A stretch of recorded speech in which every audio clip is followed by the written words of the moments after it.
책은 당신의 삶을 바꿀 수 있습니다. 안녕하세요. 책입니다. 오늘 소개해드릴 책은 미래가 두려운 너에게 라는 책입니다. 공일영 조이님 두 분이서 지으셨고요. 미디어숲이라는 곳에서 나온 책입니다. 이 책은 4차 산업혁명으로 바꿔질 미래 사회에 대해서 우리가 대처해야 할 방향에 대한 이야기를 다루고 있습니다. 최근에 청소년들 사이에서 인기가 많은 인물과 그 사례들을 보여주면서 우리로 하여금 세상을 보는 관점과 세계사의 흐름을 좀 더 이해하고 자신의 상황을 접목시켜 앞으로 어떻게 처세해 나가야 할지에 대한 방향 모색을 가능하게 해줍니다. 미래에 대한 막연한 불안감을 갖고 계신 분이라면 한 번쯤 꼭 읽어보셨으면 좋을 만한 책이란 생각이 듭니다. 저자 먼저 살펴보겠습니다. 저자는 공일영, 조희라는 두 분이서 지으셨고요. 두 분 다 한국 분이십니다. 공일영님은 호치민에 있는 한국국제학교에서 일하는 교사분이시고 역사교육을 전공하셨고 프로젝트 학습의 실천가이자 전도사라고 하시네요. 강의를 통해서 전국에 계신 많은 선생님들의 수업 방식을 개선하는데 많은 작업이나 그렇게 역량을 좀 더 기울이시는 그런 분으로 보입니다. 아이들을 가르치기 위한 교수법과 같은 분야에서 탁월함을 갖고 계신 분이라는 생각이 드네요. 두 번째 저자이신 조이님은 발명 시험학교 담당 교사로 아이들로 하여금 창의적 아이디어와 디자인을 발전시킬 수 있도록 도와주고 계신 분입니다.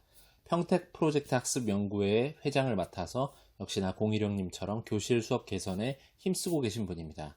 목차 한번 읽어보겠습니다. 파트 1 미래를 꿈꾸라. 파트 2 미래 사회에서 살아남기. 파트 3 기다리는 미래가 아닌 만들어가는 미래. 파트 4 문화는 세계로 이어진다. 파트 5 미래 사회의 체인지 메이커가 되라. 파트 6 마지막 파트입니다. 미래는 자신을 이기는 자가 승리한다. 미래에 대해서 알고 싶은 건 인간 역사를 살펴봐도 언제 어느 때고 바라던 소망 중에 하나였습니다. 최근 우리 사회만 보더라도 과학기술의 발전이 정말 많은 것들을 바꿔놓았죠. 로봇이 인간 대신 귀찮은 일을 해주고 컴퓨터가 업무의 대부분을 처리해주며 최첨단 시스템이 작동되는 집에서 인간은 그 어느 때보다도 안락하고 편안한 생활을 누릴 수가 있게 되었습니다. 하지만 한편으로는 미래에 대해서 여전히 불안하고 두려워하는 마음 또한 있을 것입니다. 인공지능이 일자리를 차지하면 어떻게 하지? 그래서 내 직업이 사라지면 어떻게 하지? 영화를 보다 보면 AI가 발달해서 인간을 지배하면 어떻게 하지 등등 이렇게 미래는 불확실하기에 어떠한 이슈에 대해서 두려운 마음이 생기는 것이 일반적이죠. 하지만 인류가 살아온 역사를 살펴보면 우리는 미래를 대비할 만한 지혜를 얻을 수가 있습니다. 오늘날의 발전의 기초가 바로 과거 인류가 이뤄낸 역사 속에 있기 때문입니다. 미래에 대한 우리의 막연한 불안감을 해소하고 앞으로의 사회를 살아갈 지혜를 얻기 위해서는 앞서 말씀드린 대로 인간의 삶이 발전해온 것을 살펴볼 필요가 있다고 저자는 말합니다. 이를 통해 미래를 보는 다양한 시각과 가치에 대한 부분을 점검하고 미래 기술이 작용하고 있는 우리의 일상의 현실에서 기술이 발전하더라도 인간의 소중함을 알고 그 속에서 세상을 보는 관점과 세계 시민의식, 진실과 거짓을 구별하는 역량을 갖추어야 합니다. 그리고 이러한 능력이 바로 우리 청소년들을 사회 변화의 주역으로 성장시킬 것이라는 게 저자의 논지입니다. 또한 저자가 이 책에서 가장 깊게 탐구하는 것은 우리의 청소년들이 이 책을 읽고 삶의 안정감을 찾고 인생의 목표나 가치 기준을 어디에 두어야 하는가에 대한 고민에 조금이나마 도움이 되고자 함을 알 수가 있습니다. 파트 1 미래를 꿈꾸라. 4차 산업혁명과 함께 정말 최근에 많은 용어들이 등장했지요. 사물 인터넷, 3D 프린터, AR, VR, 빅데이터, 딥러닝, 블록체인 등 정말 많은 다양한 분야의 새로운 용어들의 등장으로 우리는 한결 미래 기술에 가까워졌습니다. 혁신을 이야기할 때 우리가 가장 많이 언급하는 인물이 바로 애플의 창업자인 스티브 잡스일 것입니다. 스티브 잡스는 그의 인생을 통틀어서 새로움을 추구하고 변화를 통해 세상을 바꾼 놀라운 인물이죠. 애플의 특징은 아름다운 디자인과 인간에 대한 이해를 바탕으로 한 감성, 그리고 그 안에 잘 스며든 신기술입니다. 매력적인 제품을 계속해서 만들어내는 애플은 스티브 잡스가 사망한 이후에도 여전히 두터운 매니아층을 확보하고 있습니다. 유명인의 연설 혹은 졸업식 축사가 인기를 끄는 경우가 많지만 그 중에서도 스티브 잡스의 스탠포드 대학 연설은 정말 인기가 많았습니다. 아마 안 보신 분이 없을 정도로. 그리고 마지막으로 그 연설에서 말했던 문장인 Stay hungry, stay foolish는 다들 들어서 알고 있는 문장이지요. 스티브 잡스의 삶은 결단코 평탄하지 않았습니다. 학교를 중퇴하고 창고에서 회사를 설립했고 엄청나게 회사를 성공시켰지만 자신이 세운 그 회사에서 쫓겨나고 다시 복귀하는 등 정말 파란만장한 삶을 살았다고 할 수 있죠. 그런 그에게 가장 중요했던 가치가 바로 자신에 대한 믿음이었다고 합니다. 그 믿음을 통해 어려움을 극복하고 도전을 계속할 수 있었다는 것이죠. 마블 영화의 히어로 격인 아이언맨의 실제 모델은 전기자동차 테슬라로 유명한 일론 머스크입니다. 머스크는 테슬라 모터스의 대표이면서도 인류를 발전시키고 구원할 여러 가지 프로젝트에 천문학적인 돈을 투자하며 놀라운 행보를 이어가고 있는 인물입니다. 민간 우주선을 개발하고 시험하며 인간을 우주로 나가게 하겠다는 목표의 스페이스X라는 회사의 대표이기도 하죠. 일론 머스크는 청소년 시절 컴퓨터 게임을 만들어서 판매할 정도로 사업에 뛰어난 재능을 보였다고 합니다. 모험가적인 기질과 다분히 천재적인 능력을 겸비한 그는 자신이 처한 어떤 상황에도 당황하지 않고 결단력 있는 행동으로 위기를 극복해가면서 주변의 신뢰를 얻었다고 합니다. 전기자동차의 대중화에 앞장서는 테슬라를 경영해 나가는 그의 모습을 보더라도 정말 자신감 넘치는 모습과 도전 정신을 우리는 목격할 수가 있습니다. 머스크의 놀라운 도전 정신은 새로운 가치를 만들어내고 세상을 변화시키며 세상 사람들을 자극시키는 원동력이 됩니다. 미래는 도전하는 자의 것으로 도전하는 자의 모습은 정말 아름답다고 할 수 있죠. 저자는 우리에게도 문제가 생기고 어려움에 부딪히더라도 도전하며 즐기는 일론 머스크의 모습을 통해서 자신감을 갖고 도전해보란 응원의 메시지를 던지고 있습니다. 유비무환이란 말 다들 알고 계실 겁니다. 미리 대비해두면 정말 걱정이 없지요. 하지만 준비해야 된다는 것을 알지만 우리는 실천에 잘 옮기지 않아서 결국 상황에 직면했을 때 문제를 접하게 됩니다. 준비하는 사람 입장에서는 당장 내일 무슨 일이 일어날지도 모르는데 어떻게 무엇을 준비해야 되냐고 말할 수가 있습니다. 누가 방법을 친절히 알려주는 것도 아니고 모든 문제의 해법이 하나만 있는 것도 아니니까요. 그렇기 때문에 우리는 지금 하는 일에 충실하면서 부족한 것이 무엇인지를 계속해서 파악하고 부족한 부분을 보완해 나가고 강점을 강화하는 것이 바로 우리가 일상에서 해내야 할 유비무환의 자세라 볼 수 있을 것입니다. 기술이 발전한다고 당장 우리가 그 기술의 세부적인 측면을 알아야 할 필요는 없습니다. 앞으로 세상이 어떻게 변화할지, 어떤 방향으로 나아갈지, 기술 개발의 방향은 어떠한지 정도를 알고 있으면 좋다는 것이죠. 모든 변화가 나의 일상에 어떻게 작용될 것인지에 대해서 고민하는 것 정도는 적절한 고민이라 볼 수가 있습니다.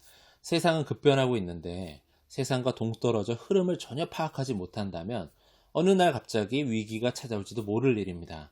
때문에 우리는 촉각을 곤두세워 변화를 느끼고 다양한 매체를 활용해서 배움을 통해 대비를 늘 하고 있어야 한다고 저자는 강조합니다. 파트 2, 미래사회에서 살아남기. 요즘 유튜브 인기 동영상을 보면 시사적인, 정치적인 사회 이슈에 대한 이야기가 정말 자주 올라옵니다. 그만큼 사람들은 사회 이슈에 대한 관심이 많다는 것을 보여주는 증거라고 볼 수가 있겠는데요.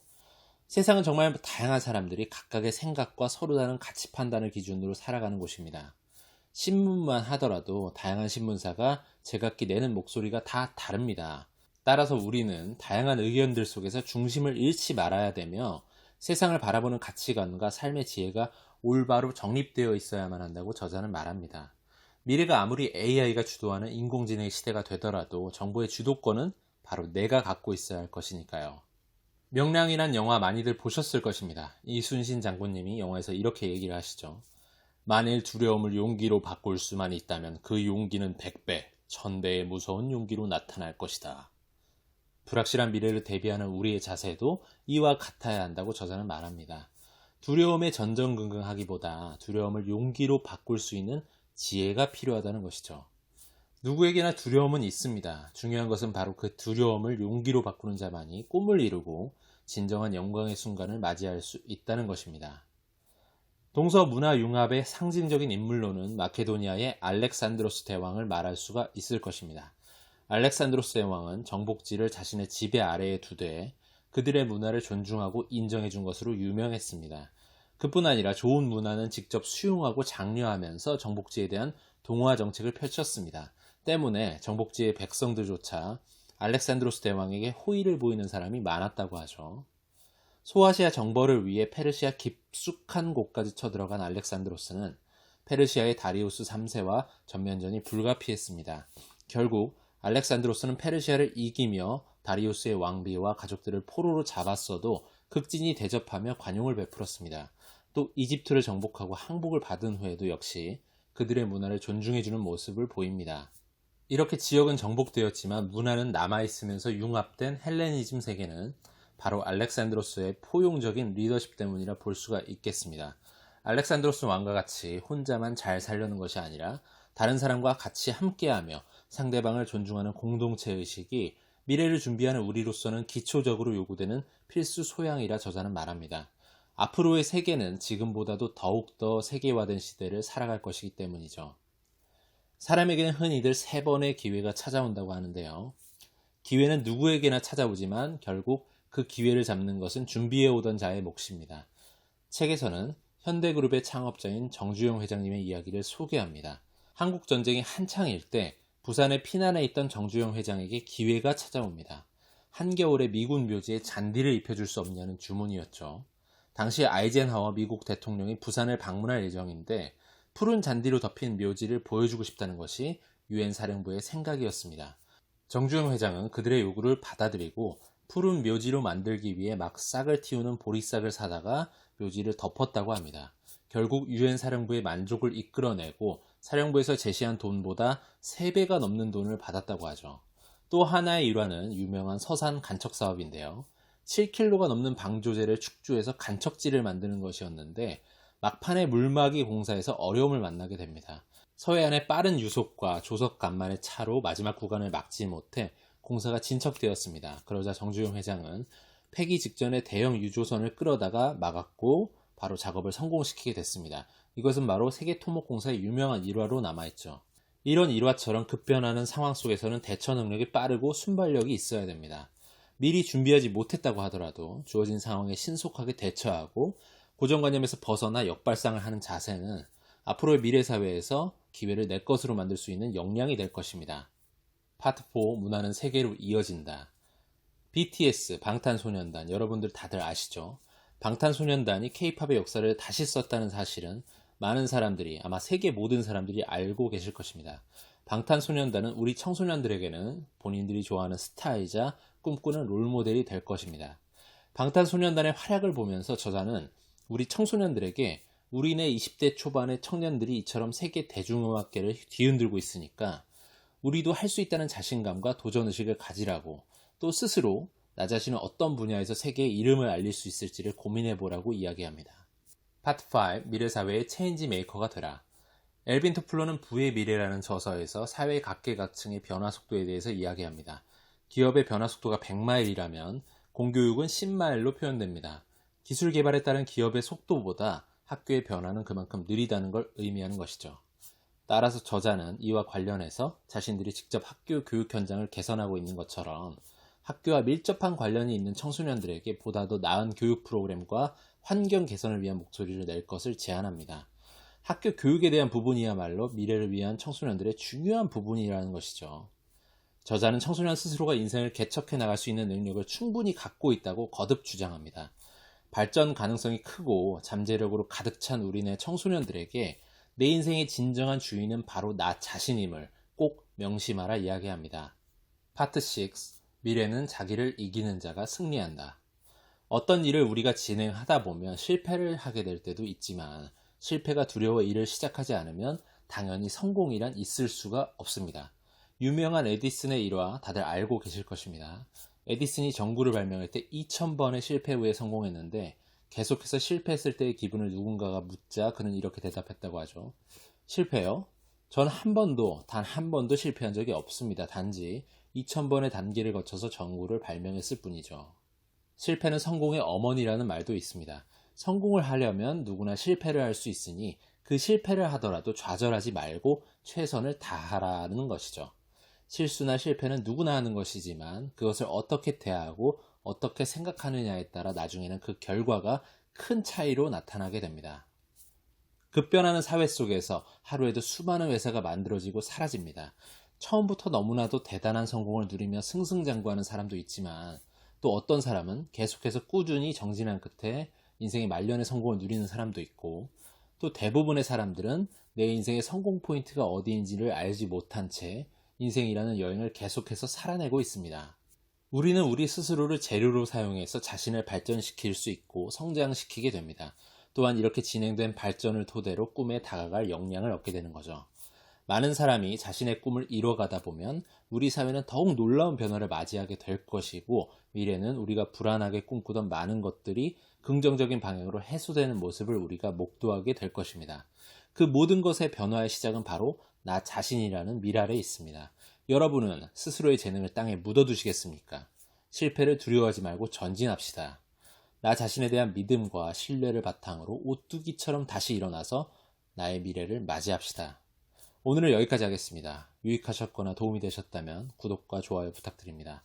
이 채널을 유지하는 힘입니다. 감사합니다.